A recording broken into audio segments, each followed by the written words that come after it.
gaman að sjá ykkur öll hérna í dag. Takk ykkur öllum kærlega fyrir að koma og verið öll velkomin á þessari pallborðsumræður hérna í dag. Sjálfur heiti ég Hafsteinn Einarsson og dósent í tölvunarfræði við Háskóla Íslands. Og með mér Já, og ég heiti Hrafna Dögg Gunnarsdóttir og ég lektor við lagadeild Háskóla Íslands. Og við erum hérna kannski verkefni okkar Hafsteins svona dagsdaglega, þau endurspegla svolítið efnistök okkar hér í dag, það er að segja tæknin annars vegar og svo leikreglur samfélagsins hins vegar. Og við ætlum að leiða ykkur hér í gegnum umræðu með þessum frábærum panelistum sem við höfum fengið til þess að vera með okkur. Við stöndum nefnilega á tímamótum í dag með tilkomi gervigreindarinnar. Hún farin að móta það hvernig við vinnum eins og við sjáum hérna í erindunum áðan, hvernig við lærum og hvernig við lifum. Og spurningin sem við viljum svolítið velta fyrir okkur í dag bara hvert hlutverk háskóla í þessari þróun. Og til að ræða þetta þá einmitt fengið til okkar þetta úrvalsfólk sem nálgast þetta viðfangsefni frá ólíkum áttum og þau hafa nú þegar verið kynnt til sögunar og ég vil bara bjóða ykkur öllum hjartalega velkomin. Ég hlakka til að spyrja ykkur spjörunum úr hér á eftir. En ég vil bara leyfa Hrefnu Dögg að hefja leikinn og hérna.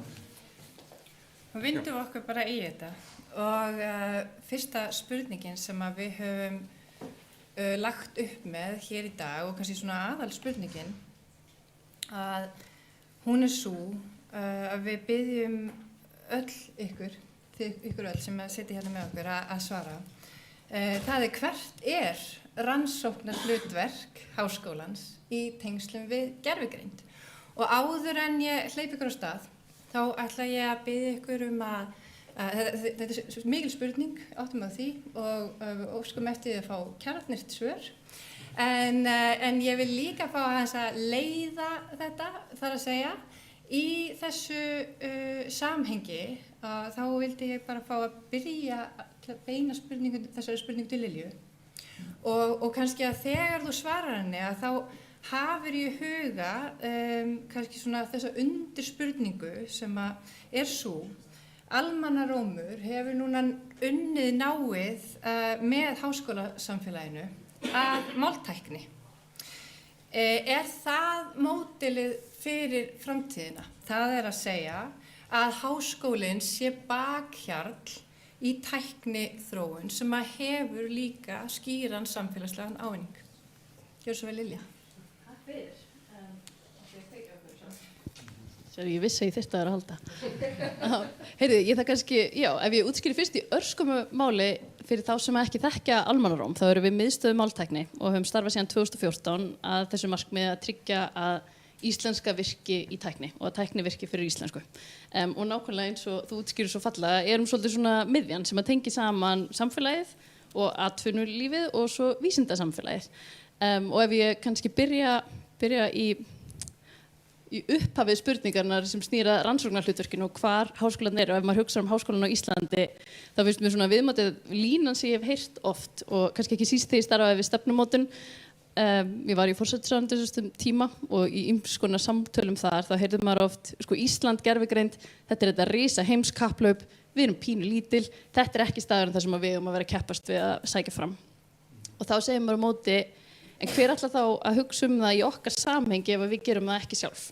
Og það tengist svo fallega inn í það sem almannarómur gerir, sem við á Íslandi eigum lítið tungumál og til þess að tæknin virki fyrir okkar tungumál, þá þurfum við að byggja undirstöðuna svo megi verða og það á við miklu fleiri stöðum heldur en bara í tungumálinu.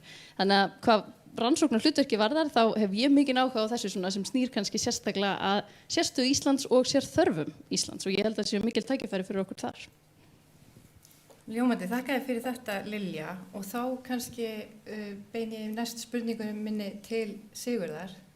Ef við tökum upp þráðinn það sem frá Lilju, þá hlutverk, hvernig getum við þá aukið gildi þess sem framber í háskólanum fyrir atvinnulífið og þá kannski sérstaklega íslenskt atvinnulíf ef við erum að hugsa þetta samhengi við það sem að Lilja að fjalla Já, takk fyrir og ég vil nú byrja á því að óska innilega til hamingju með stofnun Gervigreindarsetursins. Þetta stór áfangi og það virkilega ánægjulegt að heyra af þeim verkefnum sem voru kynnt hérna í dag og ég sannfærður að það eru mörg fleiri sem eru í gangi og við munum heyra af síðar. En ég held að það sé til dæmis eitt verkefnið að það að stuðla að því í samstarfi aðra að stuðla að vitundavakningu. Vegna þess að gervigreind þó að helmingur landsmanna noti hana reglulega að þá þetta ennþá að einhver leyti framandi. Þannig ég held að við þurfum að gera þetta aðgengilegt fyrir fólk og hjálpa fólki að tileinka sér þetta. Þetta snýr líka að menntun og færni. Gervigreindin þetta iðnbylting út af fyrir sig og einhver hefur sagt að þetta sé stærsta uppgötvun mannkyns síðan að mannkynið tamdi eldinn og eins og eldurinn og þá felur, og ég meina eldurinn fól í sig mikil tækifæri en líka miklar ógnir. Hann hefur eyðilagt mikið en gert mikið gagn og það þetta sama með gervigreindina. Hún felur í sér mikla möguleika sem við þurfum að beisla en leið að þá þarf að huga að áskorunum og ógnunum sem að henni fylgja. Það til dæmis mikilvægt viðfangsefni háskólana að mínum mati að kortleggja það og svona hjálpa til við stefnumörkun til að mynda í samfélaginu hér og annar staðar hvernig við getum sett leikreglur eða komið okkur saman notkun af þessu tagi. Varðandi samstarfið þá held ég að það sé mjög mikilvægt samstarf atvinnulífs og háskóla og sjálfur hefði ég gjarnan viljað sjá meira af því vegna þess að auðvitað í háskólanum verið að vinna stórmerkilegt starf því öll á hverjum einasta degi að skoða mjög merkilega og magnaða hluti en í atvinnulífinu svo unnið að hagnýtingu eða svona meira hort á aðra þætti. Þú veist, hvatarnir náttúrulega ólíkir í háskólum eða í fyrirtækjunum.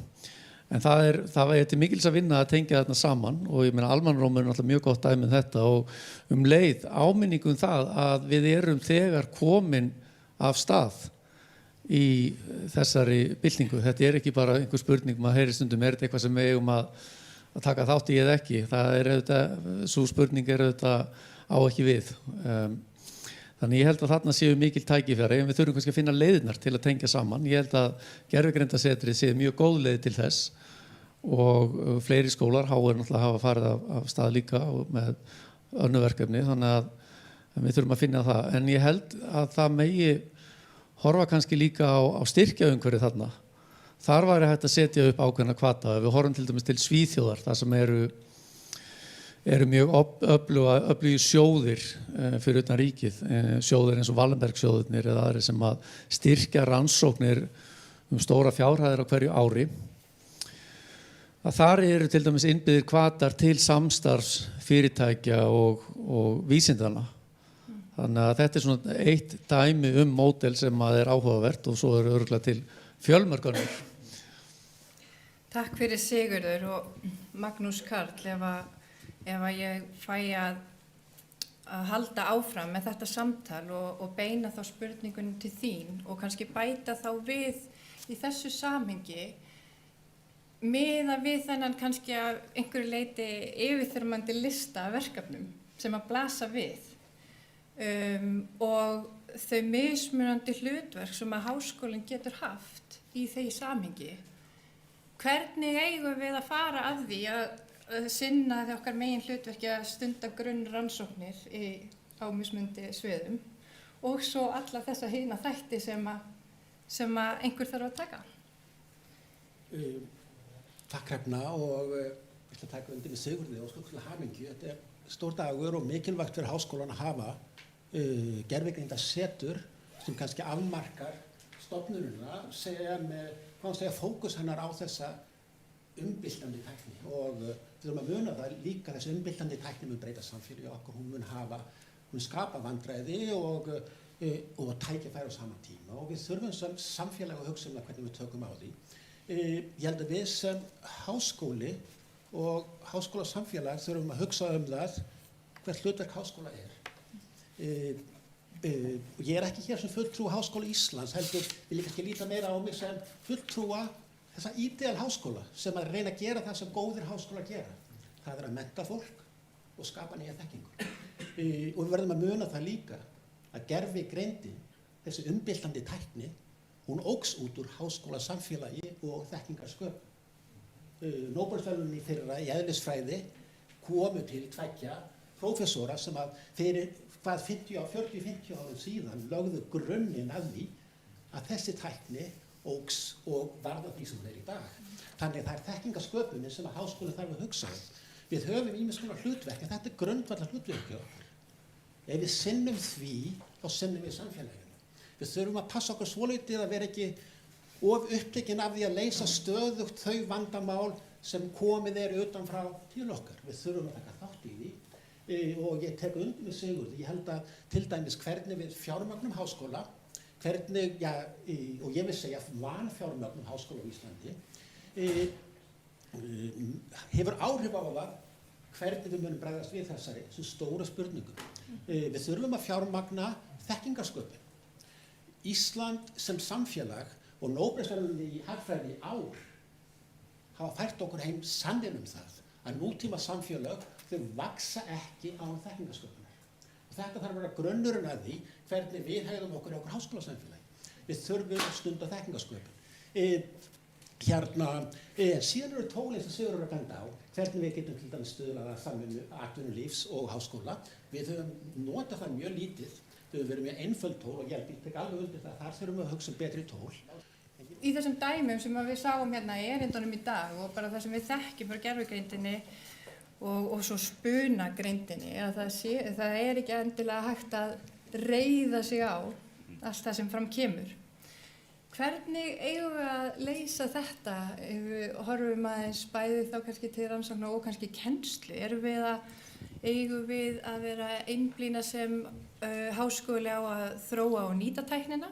Eða getur það farið saman að afhjúpa veikleika hennar og sporna gegn óábyrgri notkun? Já, einmitt, ég held að ég sé kannski að fá eitthvað orð að vera svona einhvern veginn anti-gervigreind, sko. Það ekkert endilega þannig, sko. Það fyrst og fremst þessi spunagreind sem að ég tel tilefni til að gjalda verulega varhug við. Og ég ekki sannfærður það sjálfur að það sé til ábyrg notkun spunagreindar, allavega ekki í háskólanámi á grunnstigi, sko. Eins og við sáum í frábæru erindi þarna síðast, sko. Og þá var ég að horfa á það að bæði eru háskólanemendur á þessu stigi, þeir eru ekki orðnir sérfræðingar í því sem þeir eru að læra og hafa ekki getu til þess að skilja á milli upplýsinga og vitleysu sem þeir eru að fá úr gervigreindinni og kannski ekki síður það sem enn mikilvægara að háskólanám í mínum huga allavega fer fram í huga nemandans. Við viljum að færa okkur aðeins í svona spurningar sem snúa kannski meira hlutverki háskólans í að vernda og þróa íslenskt samfélag og ég ætla að beina spurningunni til Sigurðar. Við ræðum mikið ábyrgð háskólans eins og við vorum til dæmis að ræða núna ábyrgð í notkun á gervigreind. En háskólinn einmitt að mennta fólkið sem mun síðan vinna í atvinnulífinu og atvinnulífið sækist eftir hraða og hagræðingu en gervigreindin getur verið svona svartur kassi eins og búið að koma aðeins inn á sem tekur ákvarðanir sem enginn skilur og eins og líka komið inn á í erindinu hjá Guðbjörgu Lindu hérna áðan. Og hvernig ætlar atvinnulífið að axla ábyrgð á því hætta að fyrirtæki noti tæknina gagnrýnislaust til að spara peninga á kostnað réttinda fólks og ef svo hvað getur háskólasamfélagið gert til að aðstoða ykkur við að setja siðferðisleg mörk? Því þau eru kannski ekki enda búin að myndast.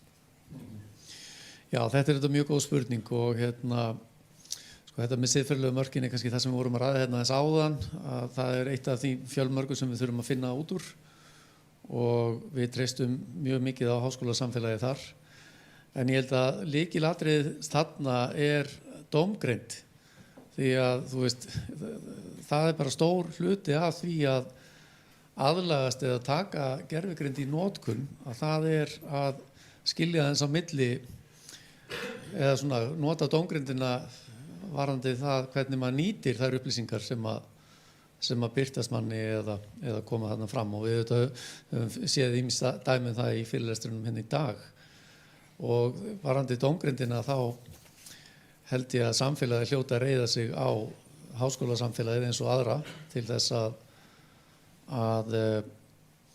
koma því við. En varðandi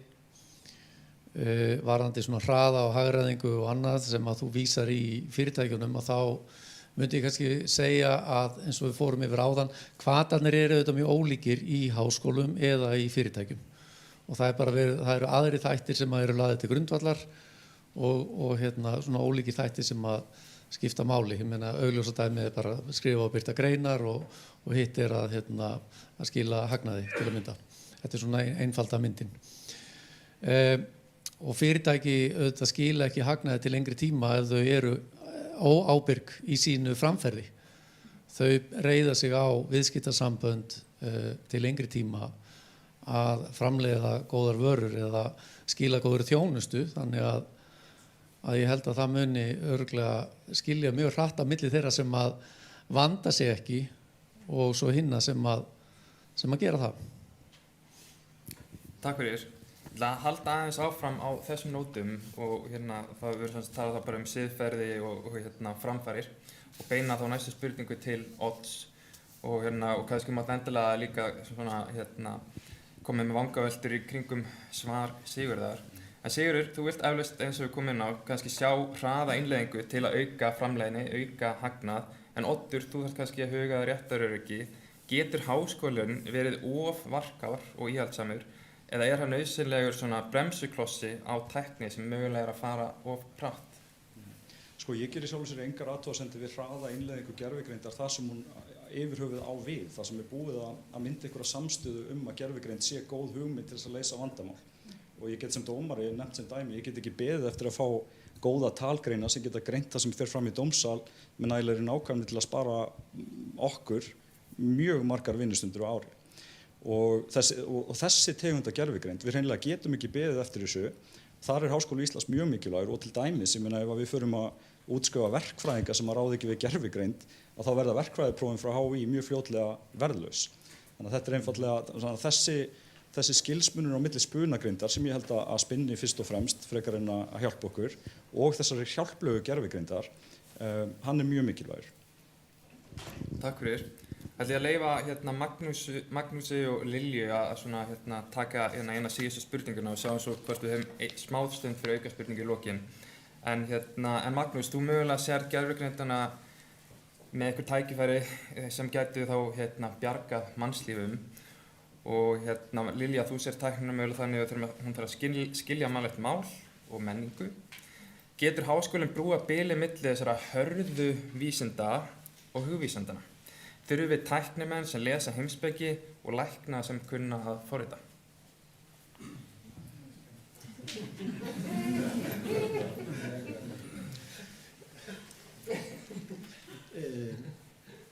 Ég veit ekki svarið, en ég held með gervigreind þá muni jafnvel aukast frekar að minnki þörfin á því að læknir skilji mannslíkamann og sé góðu læknir. Ég held að það sé grundvallaratriðið.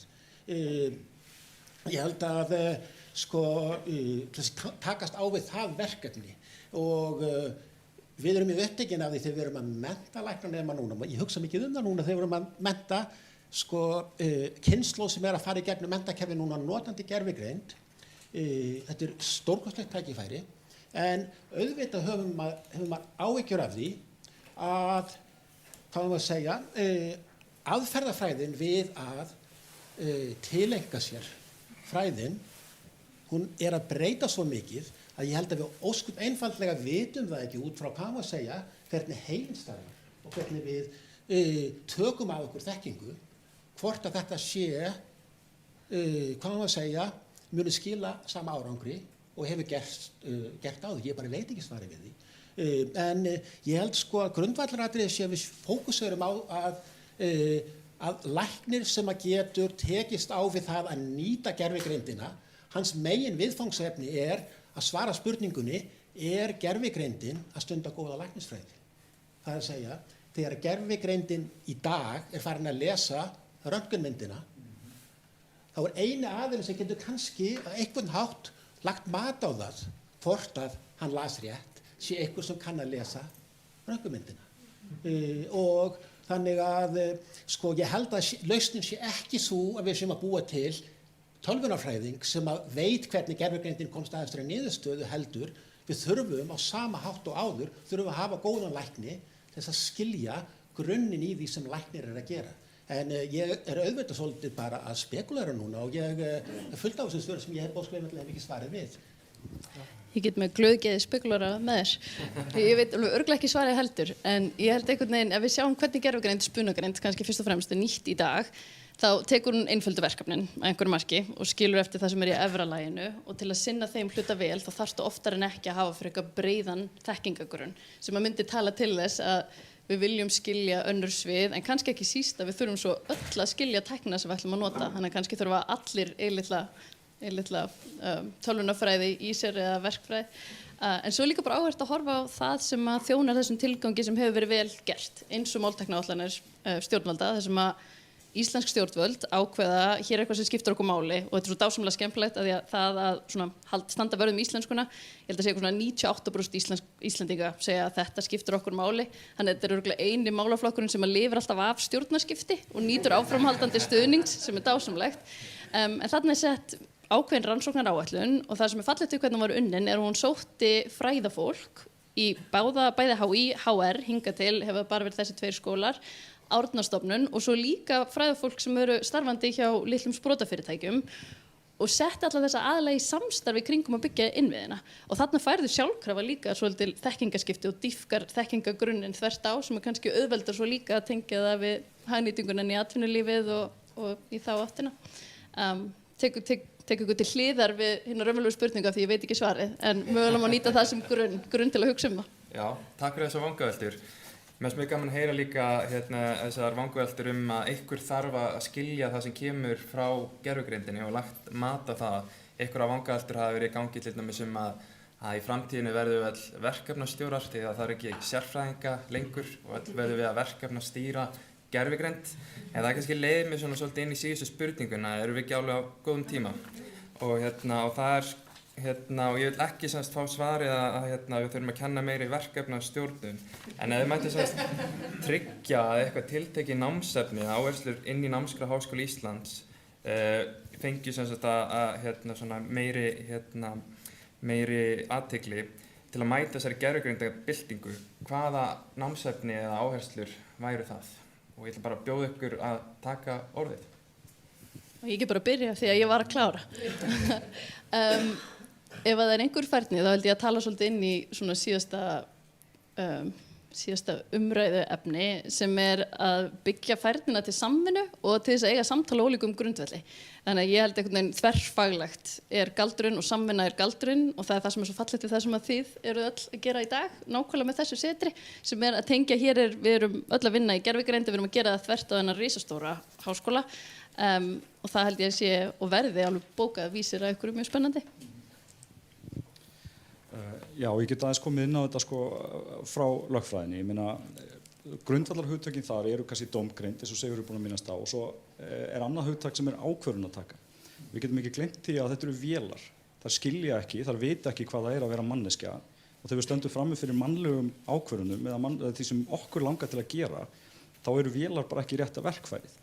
Og við tökum sem dæmi, ég meina, ef við stöndum frammi fyrir því að loka manneski inni eða taka börn af manneski, það eru bara aðrar manneski sem skilja raunverulega hvað er að gerast. Vélarnar geta allavega í dag bara þóst skilja það. Á þessu er svo mikilvægur munur að við verðum aðeins að staldra við. Og ég gerir bara smá athugasemdir við að við verðum verkefnastjórar og þeir verði sérfræðingarnir. Vélarnar byggja bara því sem við höfum gert. Það er búa til einhvern graut úr því sem að menn hafa áður skrifað og samið og hugsað. Nýjar hugsanir hef ég ekki séð frá vél ennþá. Þegar það gerist, þá vona ég verði löngu dauður. Já, ég held að snúi svolítið kannski tæknina og hennar takmörk og gagnrýna hugsun, kannski hvernig við nýtum tæknina, hvernig við nýtum hana ekki. Það sé kannski það sem að væri mjög svona hagnýtt. Já, ég ætti náttúrulega helst að vita hvernig þetta svara þessari spurningu hafandi starfað sem háskólakennari ansi lengi en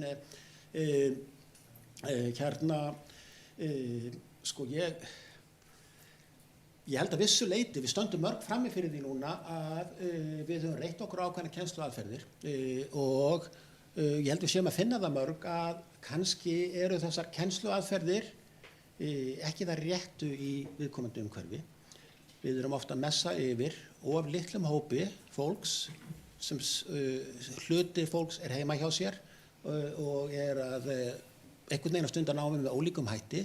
Ég held að gervigreindin kalli á það en ríkari mæli að við stundum háskólastarf kannski meira í líkingu við það sem var gert fyrir 100 árum síðan í samtali, í að leysa úr vandamálum í hópum, í að vera með einhvers konar tutorial og mentorship sem að eru hlutir sem að gervigreindin mun sennilega síst geta kannski leyst okkur á hólmi í, en á sama tíma eigum við að nota tæknina sem gervigreindinni fylgir til þess að geta tilengað okkur ýmislegt sem gervigreindin á svo auðvelt með að kenna.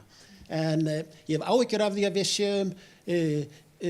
við séum ekki alveg að átta okkur á því hvernig kynslóðin sem að koma inn í háskólanum í dag að ná sér í þekkinguna og við séum að nota módel sem miðast við eldri tíma og ég held jafnvel að lausnin sé að fara ennþá aftur í tíman og fara yfir í kannski mjög gamaldags módel samræðu og leysa úr vandamálum saman og það sé kannski, þetta svarar ekki beint spurningunni en það er kannski frekar kennslu aðferð frekar en námskeið svo ætlum að bæta inn. Takk fyrir. Hjartans takkir. Við hefum snert á mörgum stórum spurningum í þessu pallborði og spurningunum verður ekki svarað hér í einu stuttu pallborði, við komumst að því líka. Áður en við gefum orðið aftur til Stefaníu, okkar faglega leiðtoga, gervigreindasetrinum, þá vildum við bara þakka ykkur innilega fyrir að deila af ykkar þekkingu og reynslu með okkur í dag og taka ykkur tíma til þess að vera hérna hjá okkur. Takk.